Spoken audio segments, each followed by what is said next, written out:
In the heart of bustling Catholic University of Eastern Africa campus, a new wave of activism is surging, fueled by a passionate cohort of young voices determined to reshape the future of their communities and the planet. At the forefront of this movement stands a group of dedicated student activists rallying against the controversial East African crude oil pipeline project. Their journey is a testament to the power of grassroots mobilization and the unwavering commitment to environmental justice. As we delve into the heart of this documentary, we are transported into the vibrant world of university campus students who join the Catholic University of East Africa students in campaigning against Eacop. The echo of chants and the rhythm of protest drums reverberate through the air. Sign ashore, ensure our future. Sign ashore, ensure our future. Here, amidst the towering academic buildings and bustling student hubs, a coalition of students has emerged, united in their resolve to challenge the status quo and confront the environmental threats posed by the Eacop project. Through exclusive access and candid interviews, we follow the remarkable journey of these young activists as they navigate the complexities of organizing, strategizing, and mobilizing their peers in the fight against the Eacop. From impassioned speeches on campus grounds to daring acts of civil disobedience, we witness the evolution of a movement that refuses to be silenced. But the battle extends far beyond the confines of university campuses. As the Eacop project threatens to disrupt delicate ecosystems and exacerbate climate change, these student activists recognize the urgency of their cause. With unwavering determination and a deep sense of responsibility towards the future generations, they confront powerful corporate interests and governmental inertia determined to safeguard the environment for the years to come. Eacop runs 1,443 kilometers from Kabale, Hoima district in Uganda, to the Chongoleani Peninsula near Tanga Port in Tanzania. 80% of the pipeline is in Tanzania. It is a buried thermally insulated 24-inch pipeline along with 6 pumping stations, 2 in Uganda and 4 in Tanzania, ending at Tanga with a terminal and jetty. This is where crude oil will be loaded onto tankers. Let's now delve into the conversation that was held by the university student activists to campaign against the Eacop. Good morning again. Beautiful Saturday for us to be here. So today we welcome you to our environmental platform and panel discussion. Our theme for today is ensure our future, not fossil fuels. So I'll be your MC for the day, and starting with the program, we'll first keep some housekeeping rules. So the first thing first is smile, because as much as it's a war, it's also something that we can connect with each other. Salimia jirani mwambie, ensure our future, not fossil fuel. Now smile, akikata umfosisha smile. Thank you very much. So before I continue, the housekeeping rule is just smile. Please be open to the discussion. Ask as many questions as you can. You can add as many points as you can through the spaces that you'll be given. Also, you can share it on your social media platform. It will really help us to send this message that we want to drive it home, that ensure our future and not fossil fuels. The next thing, I'd like to welcome a representative from the JPIC to start with the opening prayer. I do not know who is in charge. A representative from the JPIC, Justice, Peace, Integrity of Creation, Franciscan Association. Thank you very much. Thank you, Bramwell.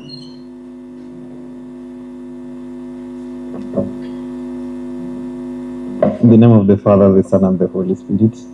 God the Father, we thank you for the gift of this day. We thank you for the gift of each and every individual here. We thank you for the safety that you've given them to arrive here.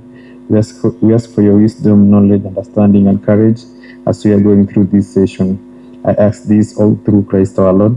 In the name of the Father, the Son, and the Holy Spirit. For today, I'll invite a very special person who has been key in activism, both in environmental and social platforms. Human activist, spiritual director, spiritual advisor to many.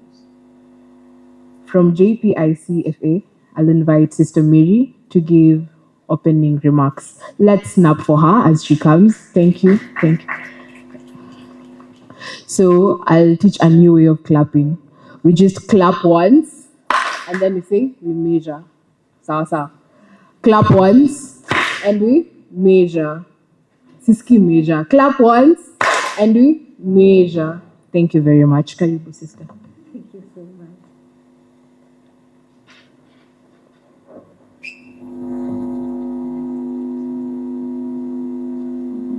My dear participants in this great day of university dialogue that include the sisters present here, the university students, and those of good interest in this noble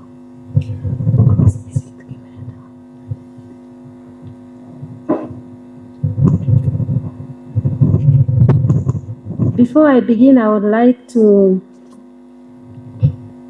thank you all for taking this day serious and being with us. As JPIC office, that is the Office of Justice, Peace and Integrity of Creation, Franciscans Africa, has never and will never tire to organize and to support the promoting of climate justice, social justice, and ensuring a better future, because it is all about our faith and it is all about our life. As Franciscans, we do support this dialogue and action by youth, because even our seraphic father, Saint Francis of Assisi, who was made the patron of ecology, fought for peace and social justice when he was still young. Saint Francis did this when he died at 45 years, and therefore he did this when he was still a youth. I would imagine youth in this country is which year according to it begins from where according to the Constitution? 18 to that 5 years. Of course, that one I can remember because I actually ate a lot of tear gases because of the 2010 Constitution, which is we are calling it our Constitution today. And so St. Francis becomes our role model as JPIC, Franciscans Africa, and the Franciscans in the entire world when we work with the young people.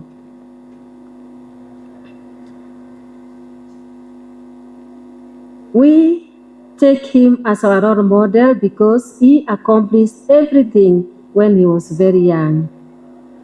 Dear brothers and sisters, we have been calling oil companies to divert their money and invest in renewable energy, but our voices is not yet heard. But we have realized that in order to build a new fossil fuel project, companies need three things. Of course, permits, money, and insurance. Without insurance, most new fossil fuel projects cannot go ahead, and existing ones must close. So that is why we are here today, and I salute and greet you all for your passion in this cause. I thank Nature Club from the Catholic University and Center for Social Justice, who are our own partners, and the whole choir for hosting us Tuwapigie makofi. I thank all universities present here for standing firm on this noble cause. I also thank our volunteers who worked hard on planning this day. And I would love really to name them. I would like to appreciate Ashley, Steve Kesa Mutima.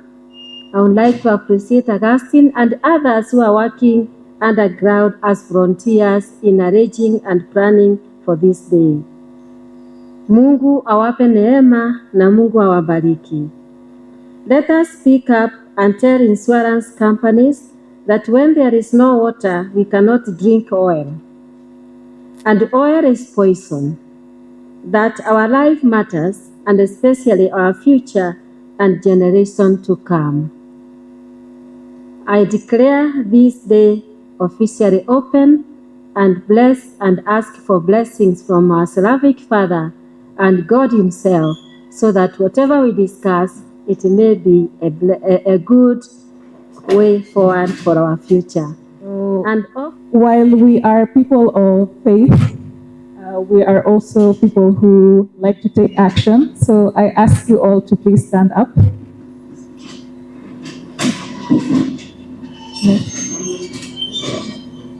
One of the reasons why we are here today is because of insurance companies.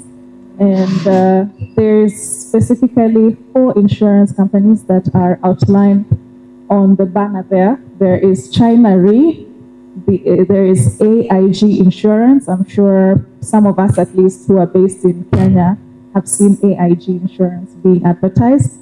There is Sinosure, that's also another Chinese insurance company, and Travelers Insurance. So today we are gathered to talk about insurance. And this comes at a time when last year, 2023, was the hottest year on record. Increasingly, we are experiencing heat waves, wildfires, violent storms, droughts, and these are destroying lives. Sister Mary just said that we cannot drink oil. And this is the sad reality that is happening for many of us in Africa, in the Caribbean, in Latin America, and in the Pacific Islands. We are the ones who are getting hit first, and we are the ones who have done the least to cause the issues of climate change. Burning of fossil fuels is the #1 reason why we are experiencing the climate crisis. Burning fossil fuels causes large emissions of carbon dioxide into the air. This carbon dioxide traps heat in our atmosphere and causes the world to overheat.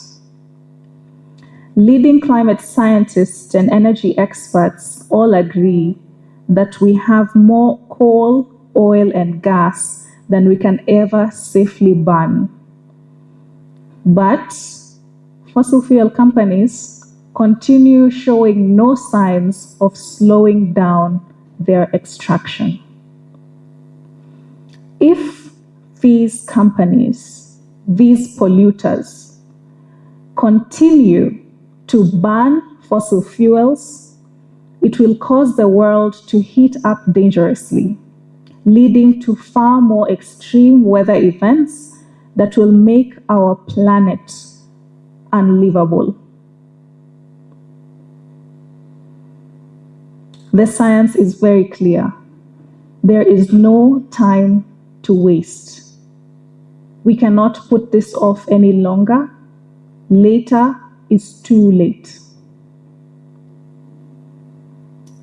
And today, our specific focus for this dialogue is on insurance. The insurance industry is one of the backbones of fossil fuel projects. It is often neglected, it is often in the shadows. Maybe the few individuals who follow investment news and business news would be able to know what is happening in that field. But communities only see the face value of projects, but they do not know what happens in the back. And insurance companies play a big role in causing the climate crisis. Without insurance, coal mines, gas facilities, and oil pipelines cannot go ahead. There are also big investors with hundreds of billions of dollars invested in coal, oil, and gas companies. Their job is to measure risk and protect people from it, essentially a safety net when things go wrong. But this insurance industry is setting fire to our collective safety net by investing in new and expanded fossil fuel projects. In Africa, about 48 countries out of 56, well, 40 out of the 50 countries have fossil fuel projects. It could be coal, it could be gas, it could be oil, but out of the whole continent, well over 70% of it has a sort of oil and gas project taking place. And they are paving the way to a dangerous and unstable world. But we can move them. We can call upon them to stop insuring these projects. In other words, these small companies can be stopped by we consumers, we people of goodwill, we people of justice, by just calling upon them and reminding them that we are watching. Let us also remember that insurance companies and fossil fuel companies are real experts in greenwashing. They talk about sustainability, they talk about looking after the future. I was passing by Total Energies and I saw that they are selling solar, some types of solar lights, while they're selling fossil fuels. They're fueling cars, but then they've put tiny little solar devices to say that they're being sustainable and they're supporting the future. That's what greenwashing is. It is making the disastrous impacts that you're causing look better than it actually is. And when we look at politics, politicians, they do a lot of this, some sort of washing. It could be whitewashing, greenwashing, and so on. These insurers do not have the interest of individuals and communities at their hearts. They are focused solely on their companies and their investors. The industry is approximately or made approximately 21.2225 billion in 2022, whereas extreme weather events caused 270 billion in damages. So when we look at the profits that these companies are making, it is just very little compared to the impact and the disasters that they are causing. But more often than not, because of greenwashing, we do not connect that these disasters are taking place because they are continuing with business as usual. And in 2023, the deaths from natural disasters rose from 74,000 to 74,000 when previously it was 10,000 over the past 5 years. But I am not here to cause despair and say that there is nothing that we can do. There is still hope if we take action now. We can actually change how the system works. And we have seen progress. Looking at the Stop Eacop campaign, over 40 insurers and 20 banks have ruled out support for this pipeline project. And it is because of activists who work day and night to push and advocate for them to do what is right.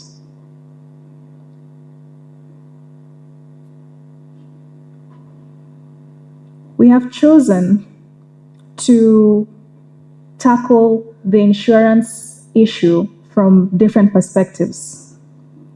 The first one is the foundation that extracting fossil fuels is wrong and it is causing more harm than good. It is not beneficial to communities and it increases the poverty gap while also disproportionately affecting women and children who lack access to water, access to healthcare, and are not able to sustain themselves for a long time, especially when we consider generations to come. We're also looking at accountability. This insurance industry is causing billions in loss while making a bit of profit here and there. They should pay the bill. The communities should not be the ones responsible for this. Urgency. We all want a safe, healthy planet for our families. To protect the people we love, we must take immediate action. More often than not, we hear that generations before us died because of old age. Our generations and generations to come will die because of climate change.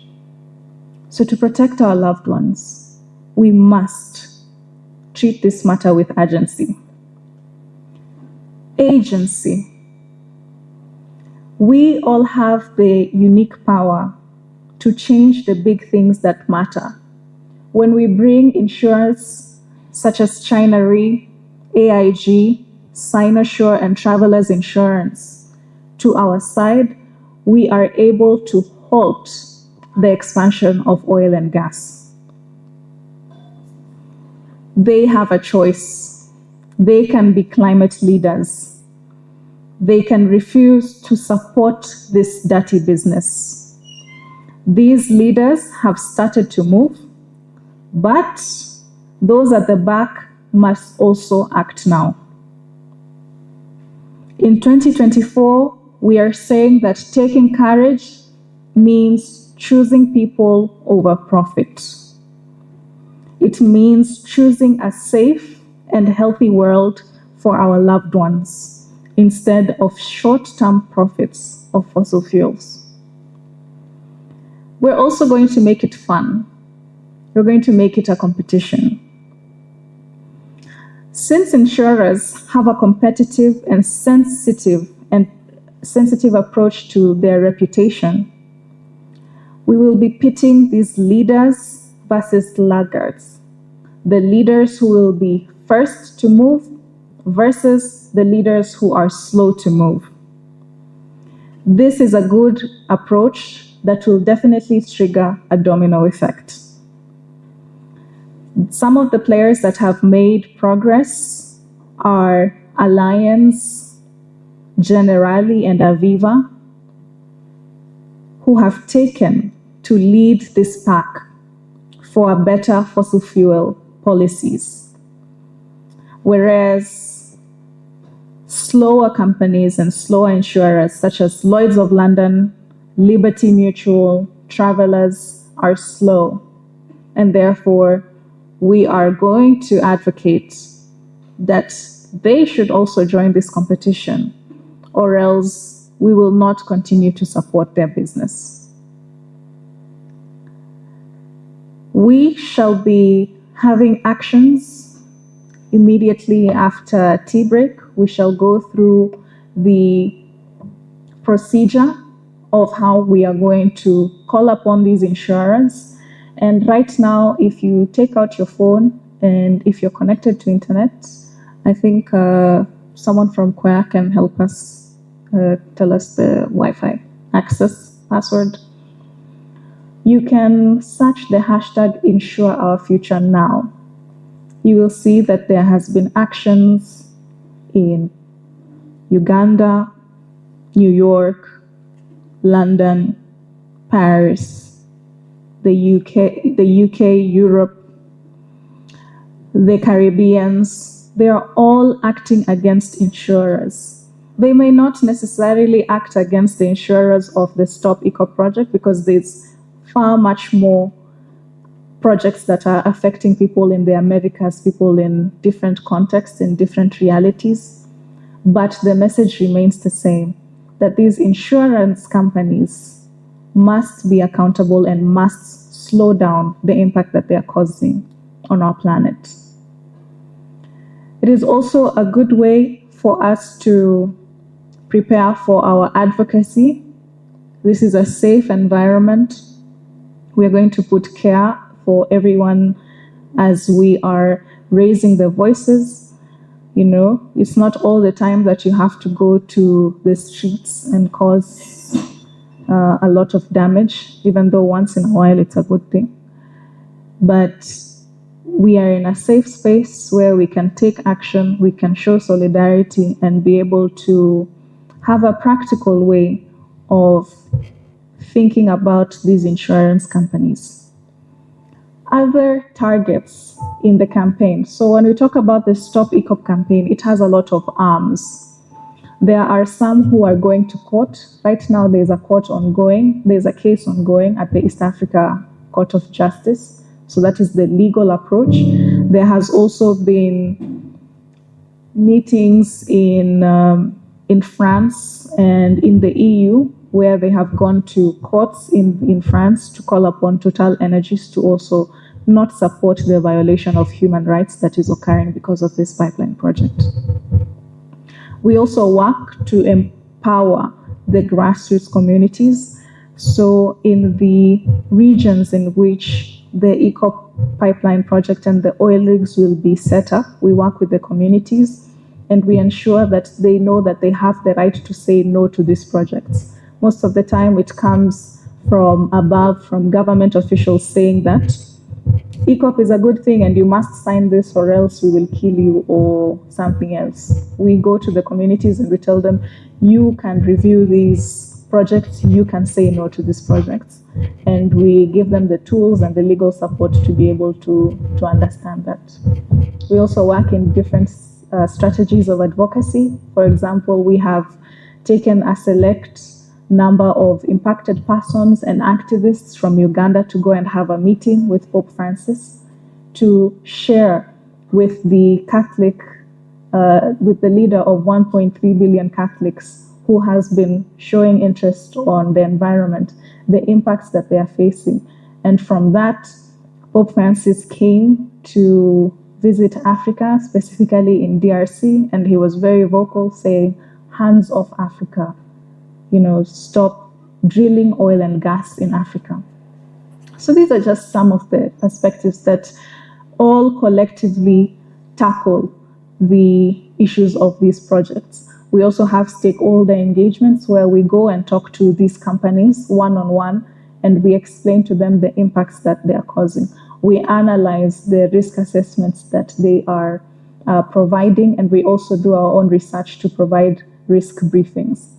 Banks also finance some of these projects, and so we also push back on banks that support projects such as Eacop. Right now, we have pushed a lot from Standard Bank and Stanchart Bank. These are South African banks that have not yet ruled out support for this project. And one successful strategy was a Chinese bank called SMBC, Sumisomo Mitsumi Bank. It's a Chinese bank that we advocated upon and they ruled out support for this. And this is not done by a select number of people, it is done by a big movement.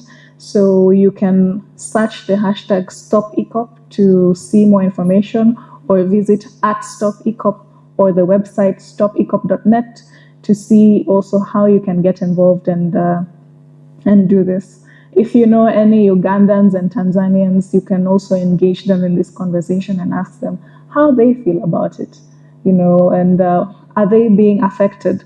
Those marginalized communities and the villages who are losing their homes, is there a way that their voices can be amplified?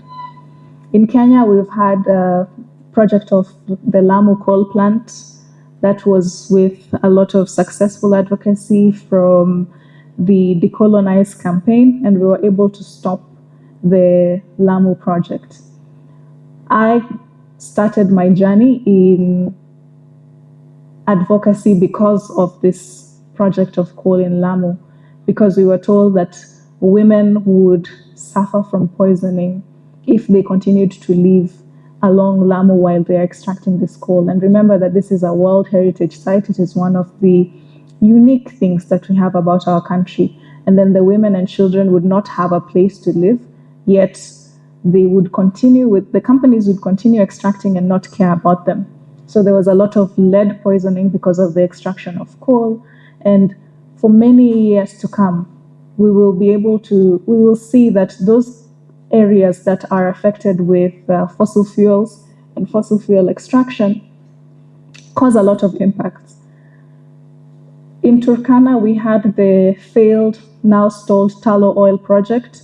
We have seen that there's a rise of cancer cases in Turkana. And this number is only rising because the project just ended last year. It has been taking place for the past 10 years. And so looking forward to the next 50 years, we're going to see how many cases of people who will be affected by this project. And so it's really something that we need to look at from a human perspective, not necessarily focusing on the huge numbers and how beautiful it is to have such projects in our communities, but we must examine if they are actually beneficial. I'm going to stop there and hand over back to Gloria. And then we can also just have a discussion. If any questions, burning questions, I will be here to address them. Thank you. And then you'll tell us what's next. Okay. Let's give a good one, a good round of applause. Thank you so much, Ashley. It has been beneficial to us, and I'm pretty sure some of us have very many questions that we'd like to ask, considering it might be new information to us, maybe how it might collide with, let's say, the sense of development in our countries, in what way, maybe if it's studies, if we have petroleum engineers in our room, how is it for us? How is the future for us? So does anyone have any question? Thank you very much. Augustine, please.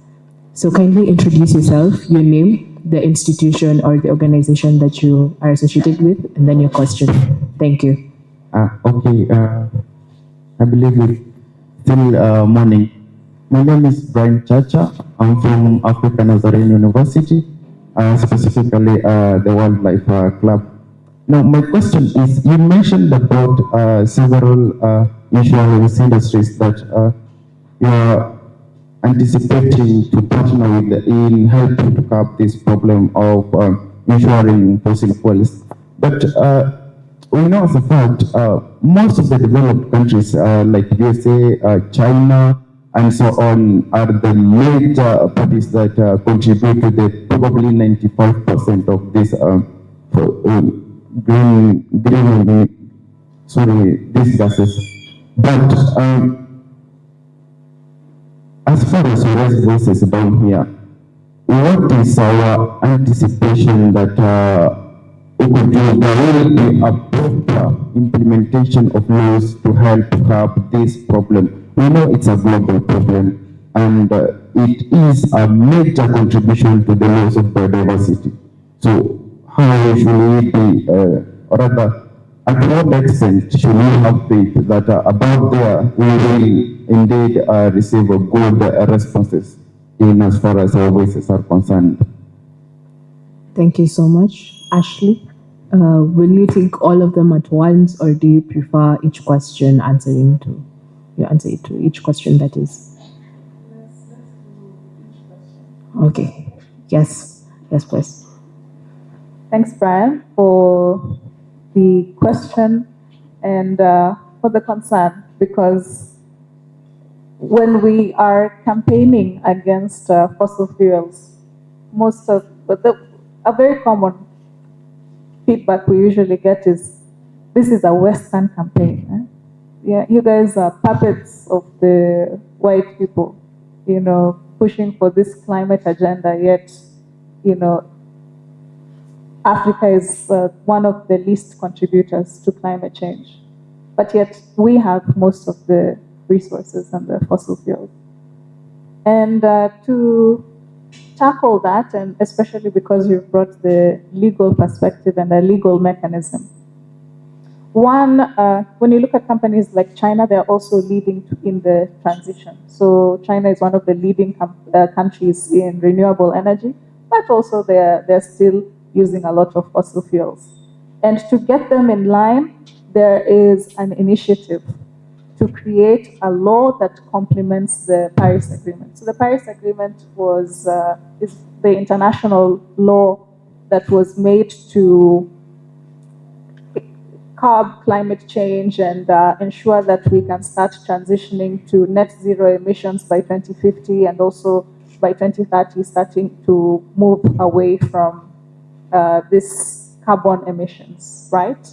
But one interesting thing about the Paris Agreement is that it has no mention of the fossil fuels. It does not mention oil, it does not mention coal, it does not mention gas, which means that that law, while it was a good start for addressing the climate crisis, it still did not address the root cause of the climate crisis. And that came up, and to solve that, an initiative has started called the Fossil Fuel Non-Proliferation Treaty Initiative. And it's actually it's the t-shirt I'm wearing today. And this is an international law mechanism that we are calling upon governments to start a process of a law that will complement the Paris Agreement to address the fossil fuels. Now, the Fossil Fuel Non-Proliferation Treaty has 3 pillars. The first pillar is that it will halt the expansion of oil and gas projects. So no more. So first of all, we stop. Yeah, we stop the extracting of new oil, because again, like we've said, we have much more that has already been extracted, but we are still digging up for more. So we need to halt that. Then the second pillar is the transition to renewable energy, but with the leading countries in emissions going first and fastest, because they have the financing, they have the resources to be able to transition to renewable energy. And also, when we're talking about the transition, we're also saying that the poorer countries, the countries that don't have these fossil fuels, should also have finances to be able to help them in their development. So the polluters are also supposed to pay the global south to ensure that they can also keep their fossil fuels in the ground and be able to still continue to finance their developments. And then the third pillar of the treaty is ensuring that there is a reskilling and a just transition. So this means that all these people who have learned about petroleum engineering, all these people who are working in petrol stations, that they are reskilled and they are given jobs in clean and green energy. So this is the initiative that we are rallying up for. It's a young initiative, but it is gaining momentum with 12 countries who have already endorsed it, but 12 compared to 196, there's so much more work to be done. And that's the Global North campaign that is being pioneered to sort of complement this. In addition to that, we have seen developments, for example, the Plastics Treaty. While the Plastics Treaty does not really talk about ending the extraction of oil and gas, it still addresses fossil fuels because plastics are fossil fuels. My name is Alphonce from YOUNIB TV, and I think I have 2 questions for you. Number 1, you are advocating for insurance companies to stop insuring the companies that deal with fossil fuel. And in your speech, you refer to the companies that mine fossil fuels as dirty businesses, if I got it right. So, and we are aware that these so-called dirty businesses pay insurance premiums to these companies. And these insurance companies are also in business.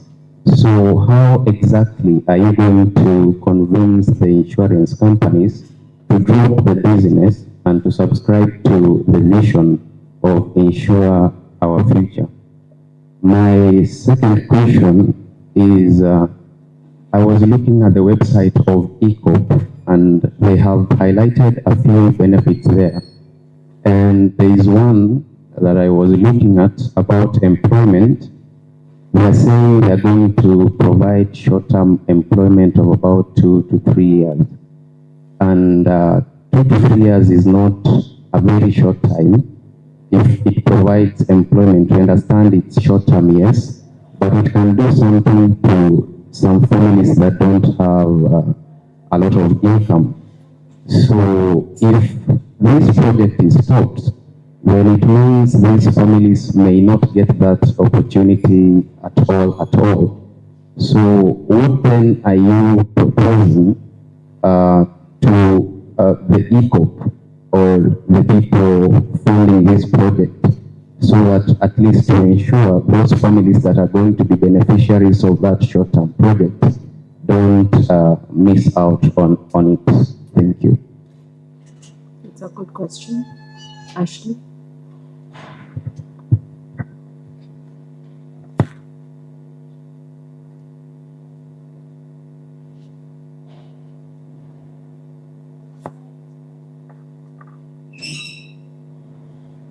I'm sorry, you will have to repeat your second question, but I will answer up until I got sidetracked a bit, please, if you'll indulge me. Yes, so you have asked about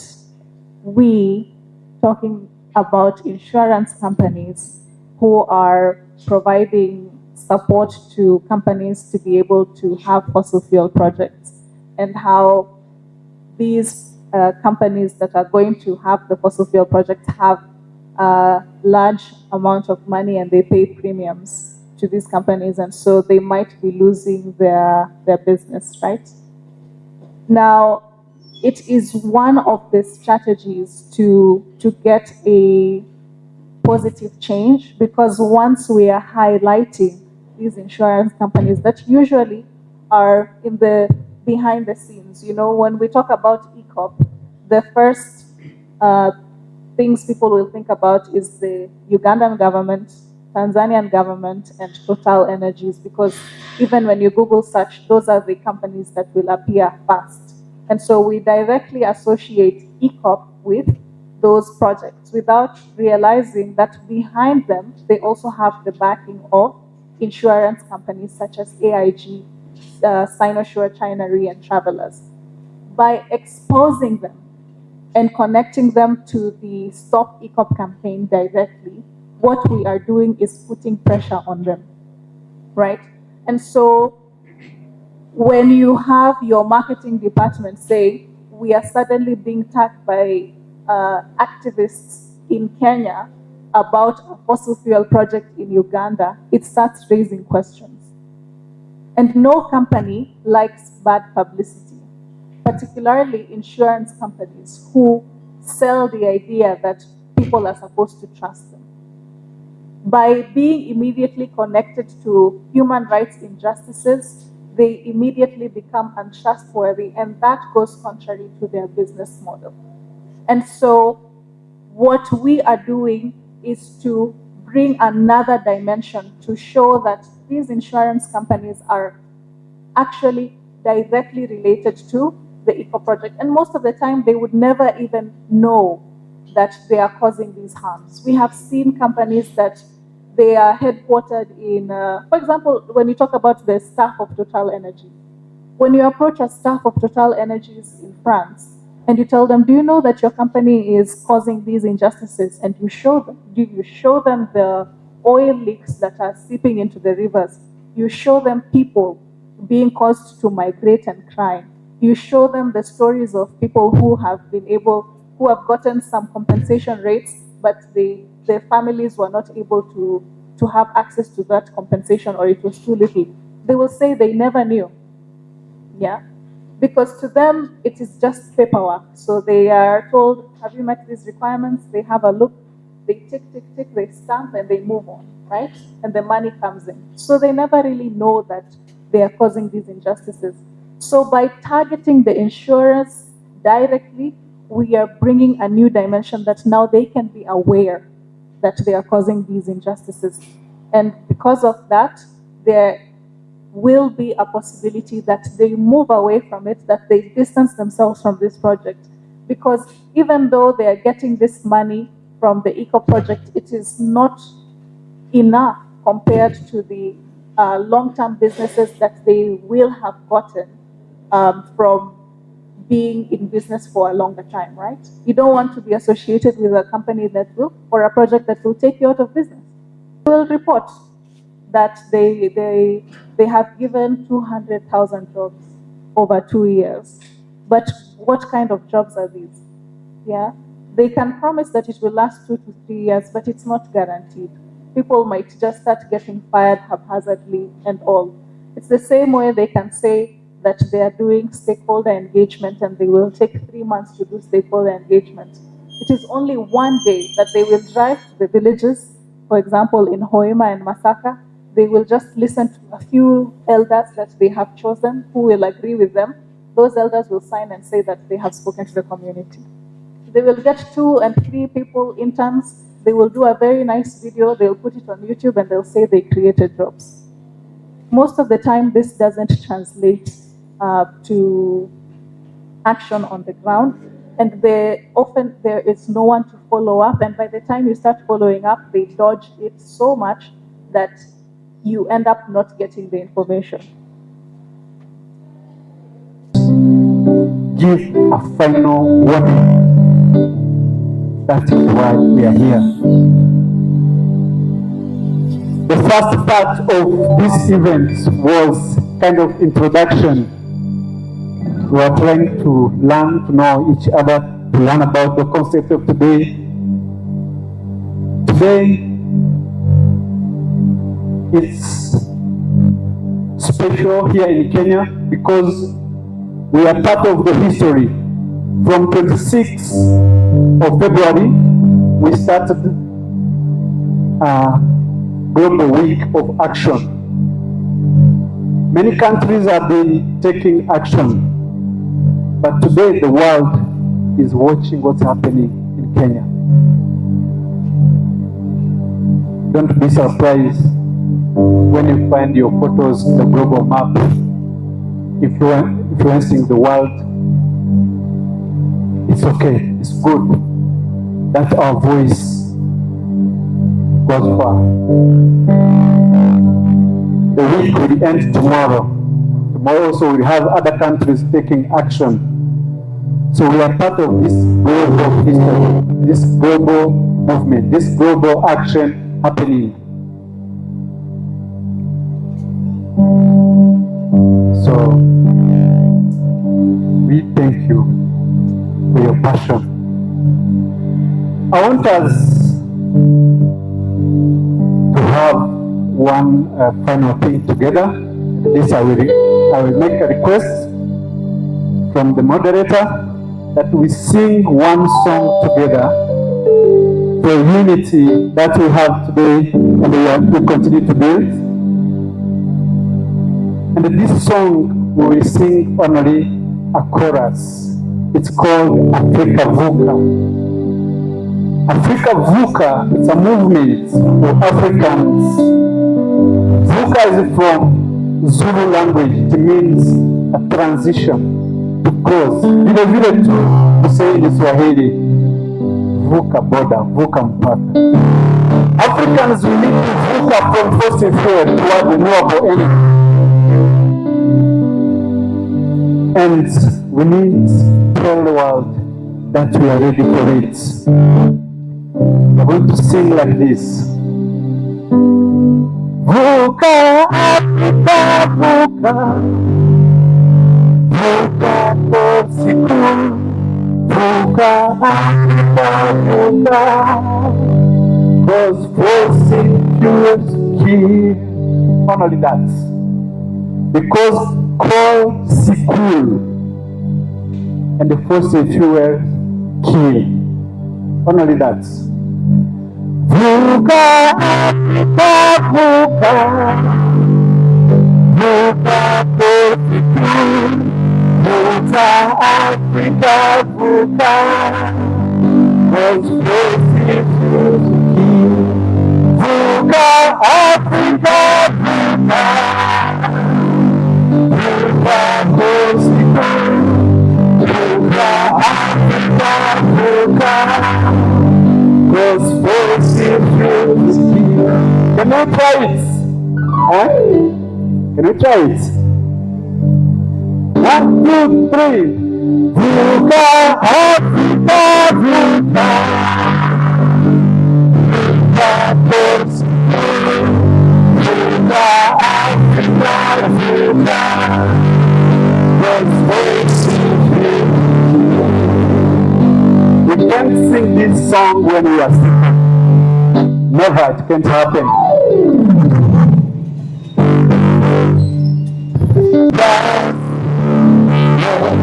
We ask to own Maria's elements. We occupy something else in the world. Oh, citizen, and children, I've struggled because of you. I cannot get you back. You will not get me. Because of you. Africa, Africa, Africa, Africa, Africa,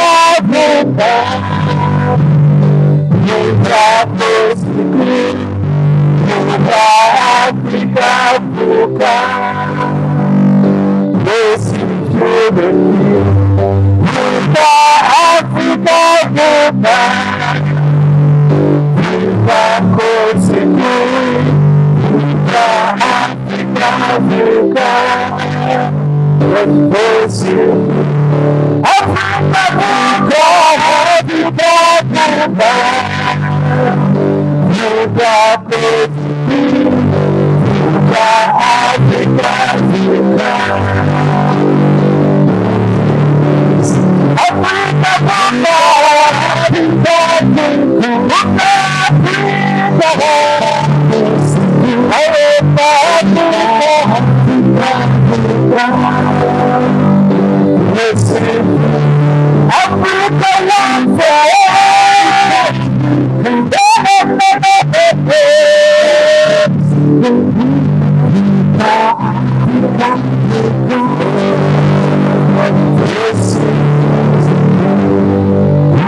All the panelists, we are moving to another session. Thank you. We're moving to another session, the panel discussion amongst university students. And the one who will take over from me will be Crispin as the moderator. I'd like to call the following: Kennedy Wangari from Strathmore University, Flavia Nwanzala from Laudato Si Movement and a member of the SAINESA, University of Nairobi representative, the person who was chosen, Ashley, do we have the name? From the UN? No? I don't understand. Cooperative? Okay, and only 3. Do we have cooperative and African as well? Thank you very much. So I'd like to invite the Laudato Si Movement Francophone organizer, Mr. Stephen Kizamutima, to join us on the panel. Stephen Onzala, Kennedy Wangari, hata mimi nitakuwa raia sasa, and Gloria Munyiva Wambua. Ndajipeleka. Thank you very much, and I'm hoping that it will be a fruitful discussion. Good afternoon. Good afternoon. Can I Jakula? So, my name is Chris Mundia. I'm a student here. I do justice and peace, and I'm also a volunteer at Laudato Si Movement. I will be your moderator for today's discussion as we delve into our topics feel free to share your thoughts and you ask your questions.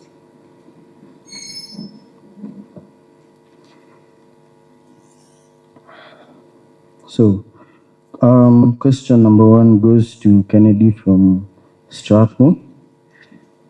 And the question is, how can education and awareness campaigns effectively communicate the urgency of climate action and foster sustainable behaviors in society?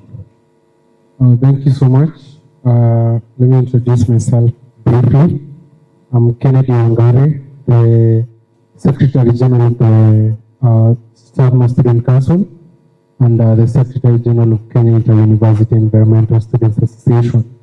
I'm glad to be here, and as a member of an academic institution like Strathmore University, it's a privilege to be this panel because education can contribute to climate action. So this platform has been organized in an institution, an academic institution. And academic institutions like Catholic University can play a big role in raising awareness of what young people can do. It can mobilize students from various campuses and give them a platform to exchange knowledge. It can facilitate for experts and professionals in that field to come and mentor young people. It can provide certifications for young people who are interested in getting deeper in courses or any academic things that can empower them to contribute. And most importantly, it contributes to the holistic development of a person so that they can play a role in one way or another in climate action. Personally, through being in a university, I've learned about the dangers of what human beings are doing to the climate. And by having that information, it has empowered me to go there and look for something I can do. So it doesn't have to be pushed. If you have the information, you can find a problem in the society and you can start doing it. If you know that waste is a problem because of what you learned in school, when you go back to your community, you can find a solution and implement it. So I believe that is the role of education in raising awareness and empowering people to take meaningful action. Thank you.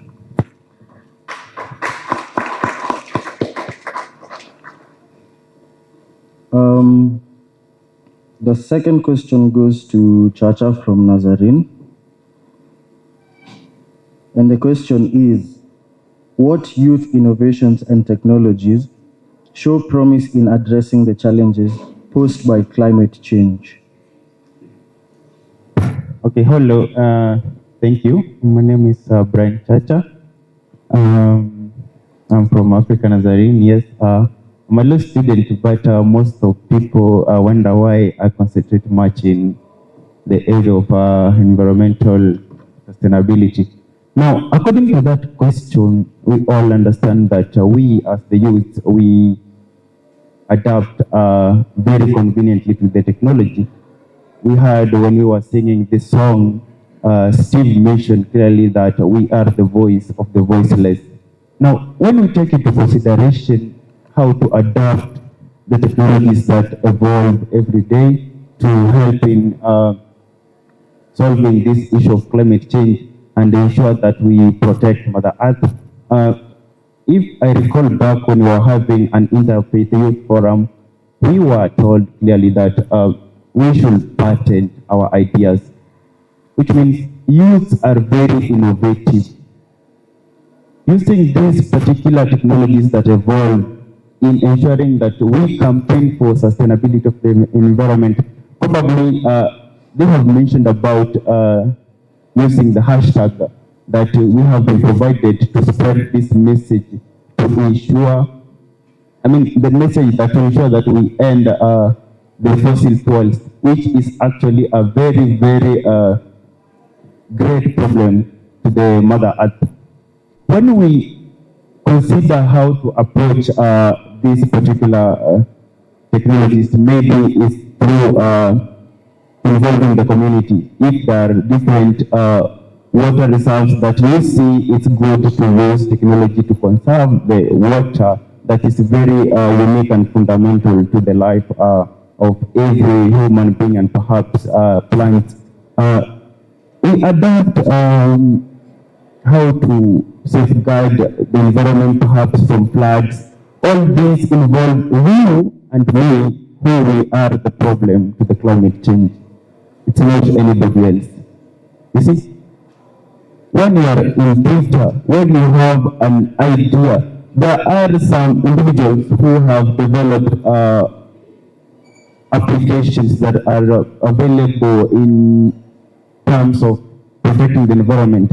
We have this particular app that can identify this particular species of a plant and perhaps help in creating education and awareness to other people, especially now our peers and those who anticipate to take care of the environment. In short, my main message is we as the youth, we are in a position to use the knowledge that we get to incorporate what the technologies intend to pass the message. Thank you.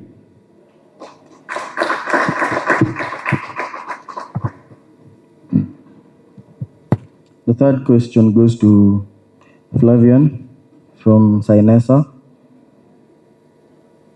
And the question is, what is the relationship between climate change and extreme weather events such as hurricanes, droughts, and heat waves? Hello, everyone. So I'm Flavian Manzala, a student here at Wachera. Also, a volunteer at Laudato Si movement, a member of Sinesa Kenya, that is Catholic Youth Network of Environmental Sustainability in Africa, and also a volunteer at JPIC-FA. So, to come back to the question about the relationship between climate change and the hurricane, floods, and heat waves.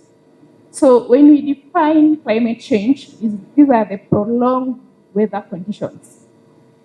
When we have rains, but once these rains have become extra miles, or when we have sun, the sunny day, but when this sun, it's more than sun now, it's become drought, it's extreme. And also when it comes to heat waves. These are the extreme weather conditions, same to the hurricanes. Like you've seen hurricanes, these are wild winds that end up destroying of the destruction of properties, which is causing even displacement of people. So I can say the hurricanes, the drought, and the heat waves, these are the climate change that we are experiencing currently.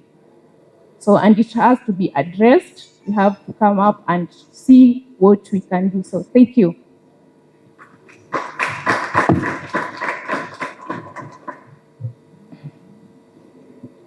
Okay. The fourth question.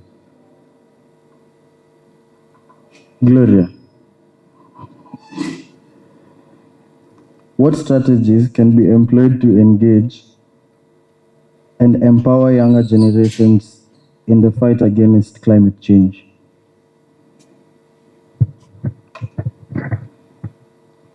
Sorry, pardon the question.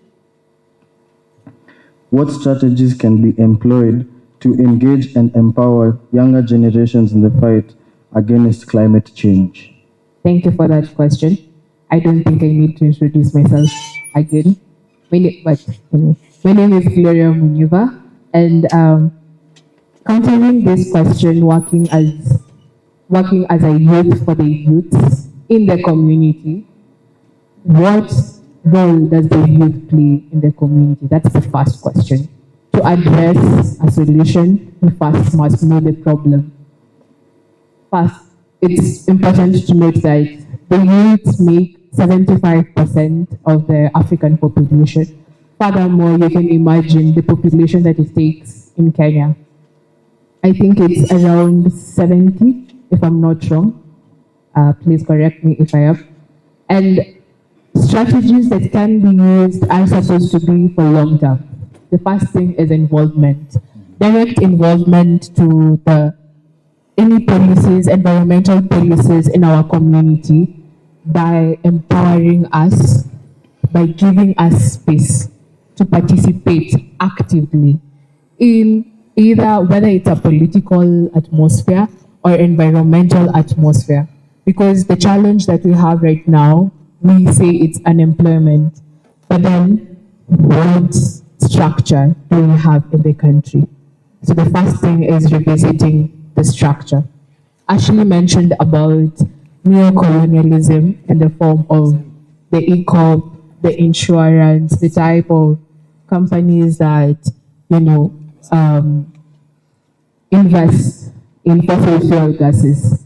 So we are students in tertiary institutions pursuing fossil fuel courses because we need a future, because we were told becoming a petroleum engineer in Kenya is around a 0.5% chance, and everyone wants to get that 0.5% chance because the cash money will be a fat load of cash money. And so where can we as youths invest ourselves? We know this is wrong, but we're never given the opportunity. So the first thing is to know the problem. Let us be involved in such spaces. We have people who are great at mobilizing the youth. We have the great thinkers who can think of structure reformation in our public institutions. We have people who are innovative. They come up with better ways, technocentric ways that can help in the environmental industry. We have those who are better in understanding the policies in terms of legal aid. So this is a holistic view to get it from. The faith institutions, clubs such as Laudato Si program, and other, let's say, like Harmony Institute, that also see how we as the youth can contribute towards our common home. The strategies are many, they are unlimited. So it just depends on what talent do you have that can be used to make our common home better for our future. Thank you so much.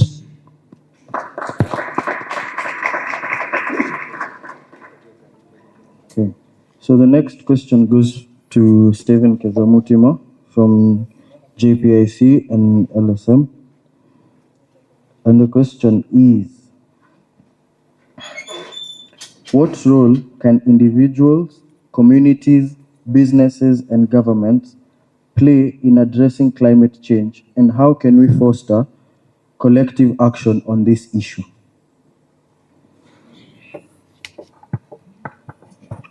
Thank you so much for that question.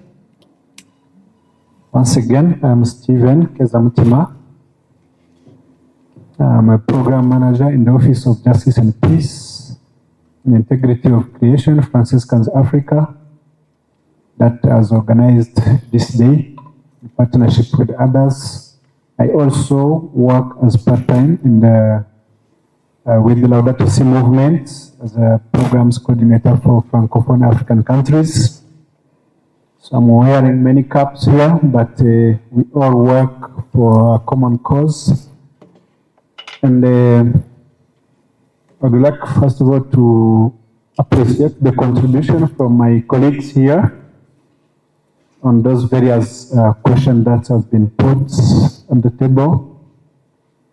Regarding the role now of each individual, communities, governments, business, corporates, first of all, at individual level is the eco-conversion, personal eco-conversion. To have that spiritual connection to what we are fighting for. Is it environmental justice? Is it climate justice? Is it human rights? Is it food sustainability? What do you stand for? That is what we are having as a problem nowadays, where we have people in our society, in our communities, even in your house. You see, you woke up, you came here, you left somebody on the bed, and this person has no agenda, has no program, has no passion of anything. You know those people who don't have something they stand for. Today, we know them. People who are indifferent. Let's not talk about our young brothers and sisters that we left at home. Now, look at the bigger picture.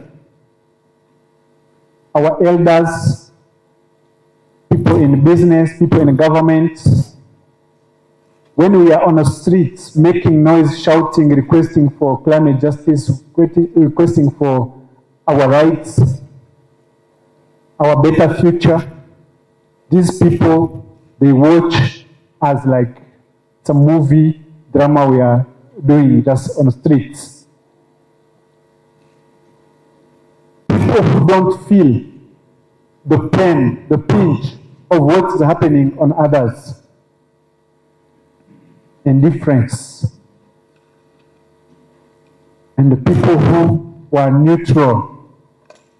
Those are two categories or terms that are very dangerous on individuals nowadays.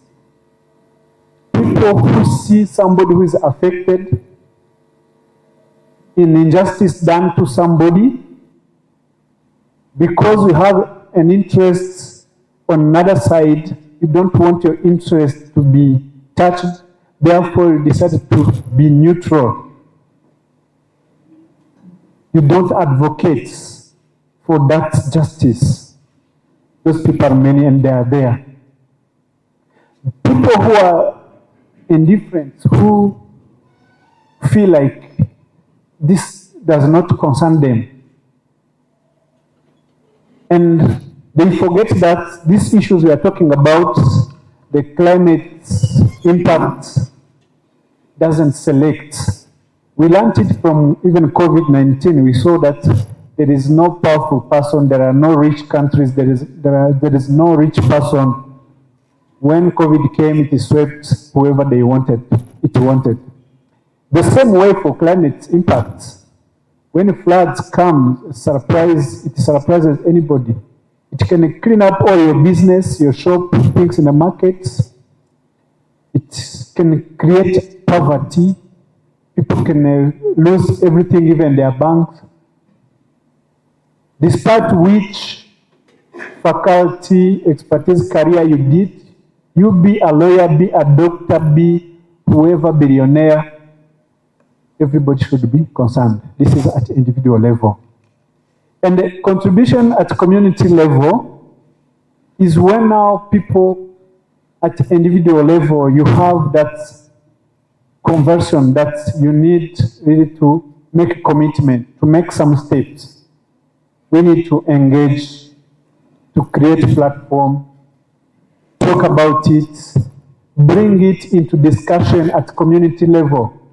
In the countries where there are at least good structures, like in Kenya, where there is public participation, even though sometimes it can be infiltrated, at least you have a platform where you can meet your MCA, your MP, and talk about these matters.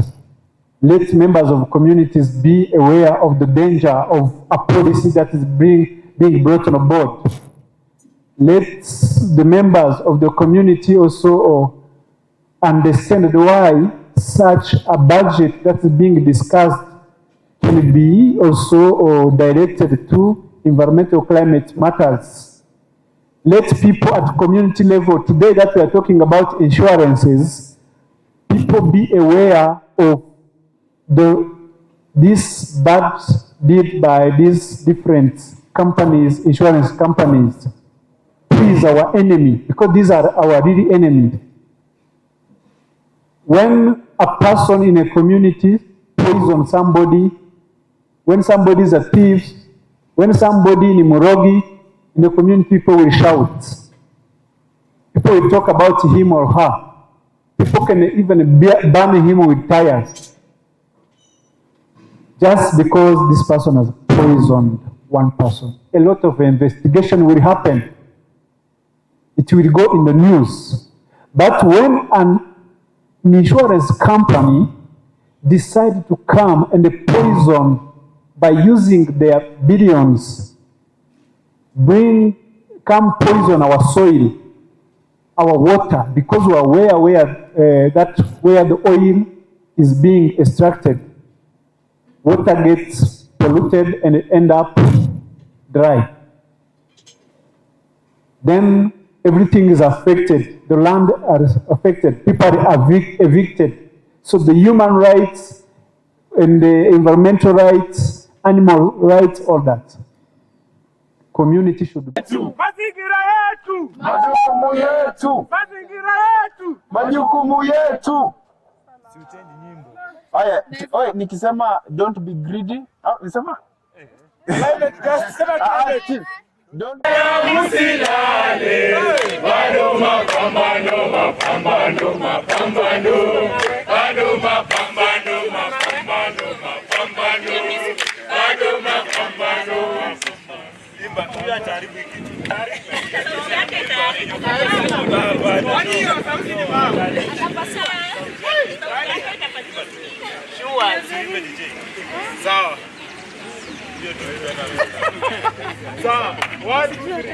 Vijana musilale. Lale, vijana musilale. Bado mapambano. Bado mapambano. Bado mapambano.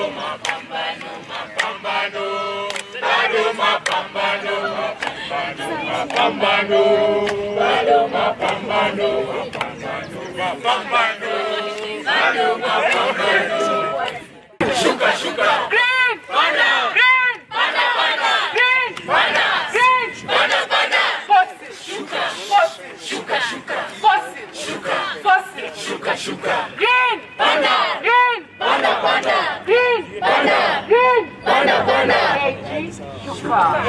Shuka. Shuka. I want us to have a brief interview after this. Oh, yeah. You have time for that? Okay.